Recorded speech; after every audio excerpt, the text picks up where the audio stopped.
Welcome to another episode, The Power of Encouragement, the story of unseen and biggest dangers of discouragement. The theme of this video is self-encouragement, which impacts all facets of your life, including productivity, self-image, motivation, personal leadership, and the list goes on and on. The stories, observations, quotes, and examples in this video will compel you to re-examine your thoughts and re-evaluate whether they are helping or hurting you. You will learn the power of encouraging and discouraging words, my formula for self-encouragement, and strategies to overcome discouragement. How does that sound? We have a lot to cover, so let's dive straight in. My phone connects automatically and starts playing the last song by default in my car. On this day, I had trouble syncing my phone and I had to re-establish the connection. My phone randomly played, I think, either Napoleon Hill's or Earl Nightingale's audio files. I was so happy at the random selection because it gave me a quick lesson on encouragement and an incentive to delve deeper to convey my thoughts with you. These audio lectures are very motivating and are a great source of education for me that always stay on my playlist. Such recordings have a profound effect on my thinking. I have a coach in a box. I like to learn and share my knowledge with the hope of helping you. Earl is sharing a story about the devil. I find stories extremely fascinating, and this story had a moral worth contemplating. In the story, the devil was having a sale of his articles. He had created a magnificent display that housed the sword of jealousy, the knife of fear, the blade of envy, and of course, the noose of hatred. He was offering discounts on all his articles. On a separate pedestal was an old, battered and worn out wedge. Interestingly, the wedge was not for sale. People were curious to know the name of this weird-looking device kept on a separate pedestal. When someone inquired about the wedge, he firmly replied, "That's not for sale."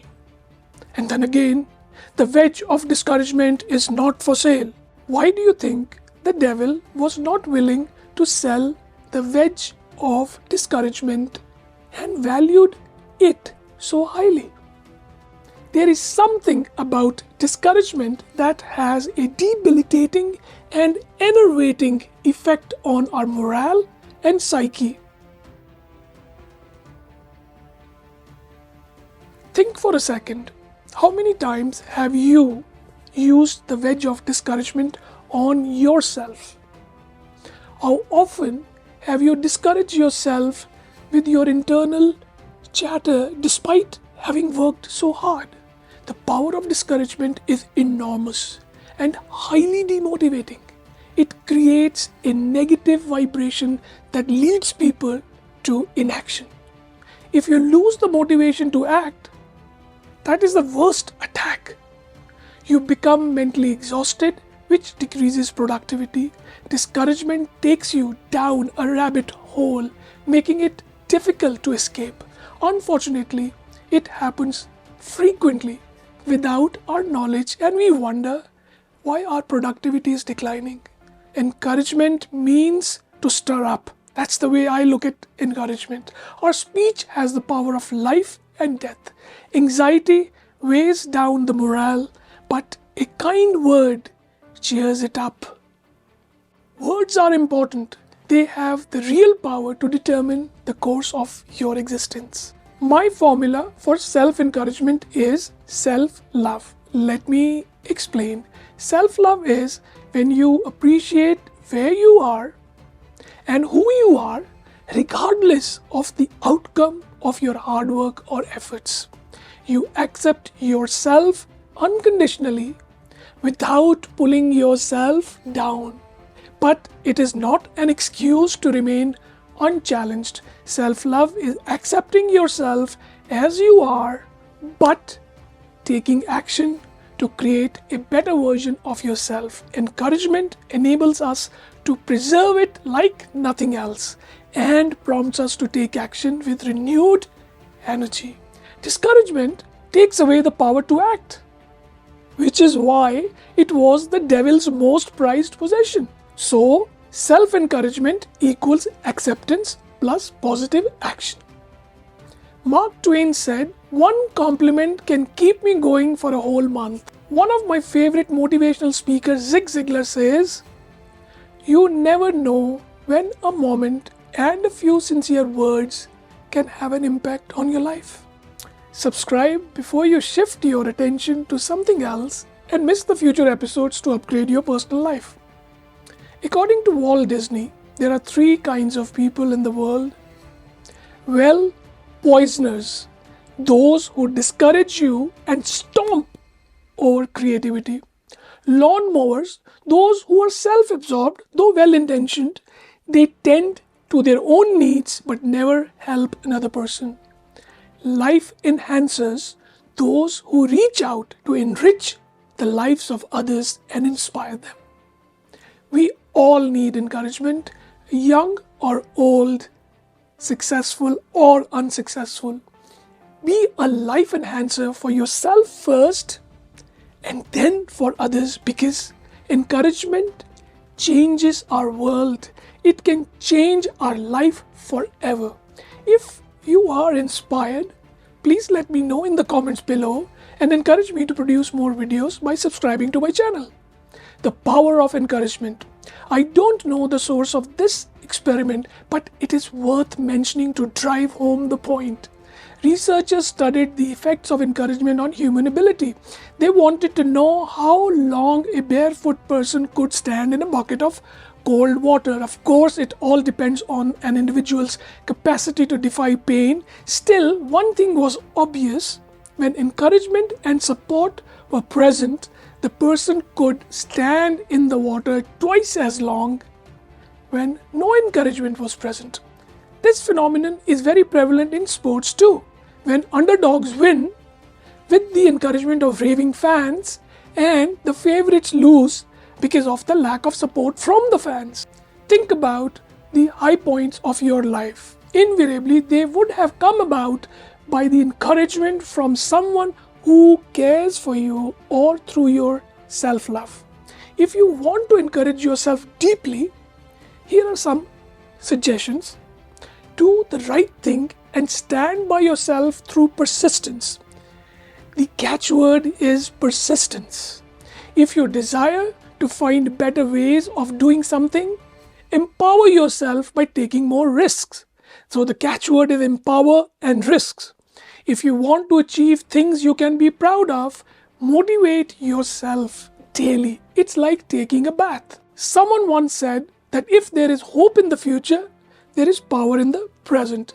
It prompts me to share a well-known story of courage and heroism, which will always remain a source of inspiration for generations. Ernest Shackleton's remarkable story of heroism and leadership.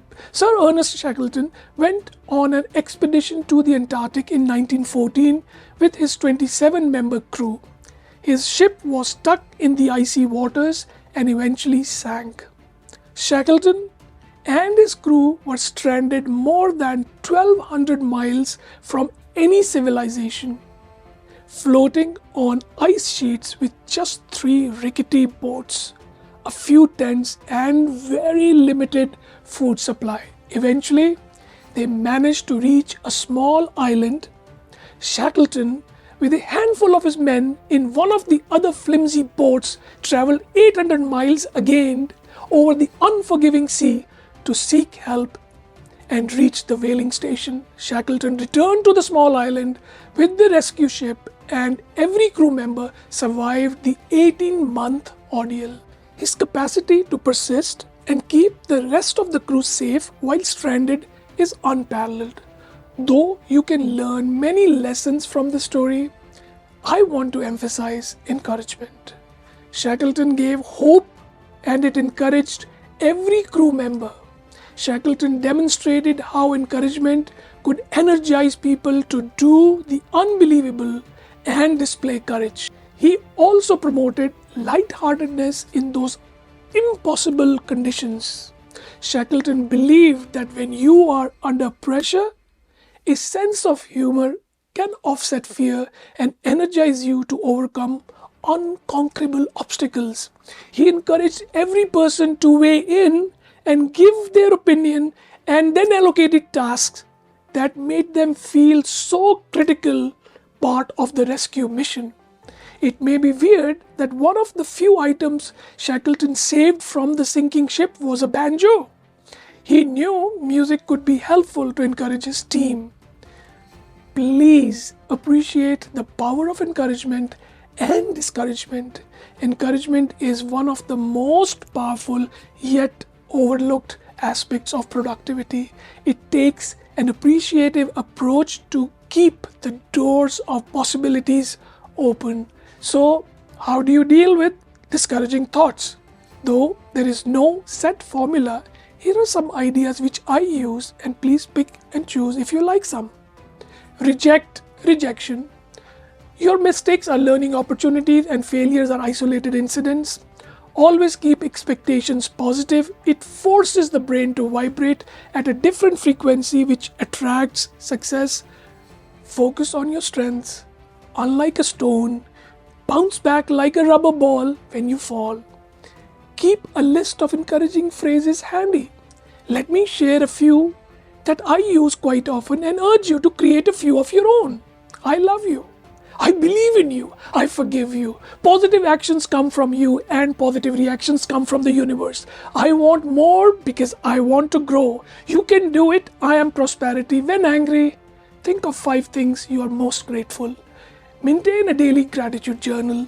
What can I do today to improve just 1%? Do one thing per day that compounds. Please list encouraging words or phrases and keep them on your desk. The list keeps evolving, but I keep a couple of terms that help me to pull myself up. Whenever you are feeling discouraged, please read them.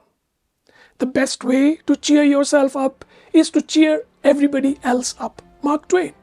Please take a stock of your strokes of disencouragement and convert them into words of appreciation, praise, and encouragement until we realize that discouragement is a form of self-pity and has invisible demoralizing effects. We won't decide to act. The long-range risk of inaction is enormous. When you take action, it will reinstate your confidence. The inaction is also a byproduct of fear. Action is also a reply to doubt. Any action is better than no action. Please get rid of discouragement by taking action before it gets rid of you. The moment you act, the grip of discouragement will loosen. The devil can't succeed without the wedge of discouragement, but you certainly can. If you can't encourage yourself, you can't inspire others. You will lack conviction and come across as shallow and insincere. You can extend the learning to encourage others because the principles remain the same. However, promise not to use the wedge of discouragement on anyone. Everyone has an invisible sign hanging from his neck saying, "Make me feel important. Remember this message when working with people." Mary K. Ash. What was your favorite big idea? What landed well? And what do you want to apply to your life? Do something, no matter how small, to encourage the way you think, feel, work, and live. Little changes made daily cause massive gains over time. Please let me know in the comments below your thoughts. Bookmark this video to view it again when you need a little encouragement. Thanks for watching. That's it for today. I hope I have helped you. Bye for now.